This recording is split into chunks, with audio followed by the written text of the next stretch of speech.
আপনি রাতে কয়টায় ঘুমোতে যাচ্ছেন? ঠিক আছে, আমি একটা আয়াত বলেছি শুরুতে, আয়াতটা একটু অনুবাদ করি।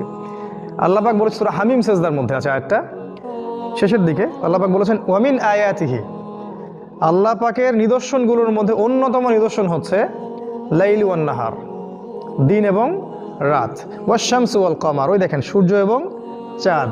তাহলে দিনের সাথে সূর্য, রাতের সাথে চাঁদ, এগুলো আল্লাহ পাকের অন্যতম নিদর্শন। আল্লাহ পাক বলেছেন যে লা তাসজুদু লিশ-শামসি ওয়ালা লিল কমার, তোমরা চাঁদকে সেজদা করো না আর সূর্যকেও সেজদা করো না। ওয়াসজুদু লিল্লাহ, তোমরা সেই আল্লাহকে সেজদা করো আল্লাযী খালাকাহুন্না, যিনি এগুলোকে সৃষ্টি করেছেন। ইন কুনতুম ইয়াহু তা'বুদুন, যদি তোমরা সত্যিকার অর্থেই আল্লাহর ইবাদত করে থাকো। তাহলে এখানে কিন্তু আল্লাহ পাক দিন এবং রাত এবং চাঁদ এবং সূর্য এই বিষয়টাকে আপনাকে গুরুত্ব দিয়েছেন। এটা আল্লাহ পাকের নিদর্শনগুলোর মধ্যে অন্যতম। শুরুটা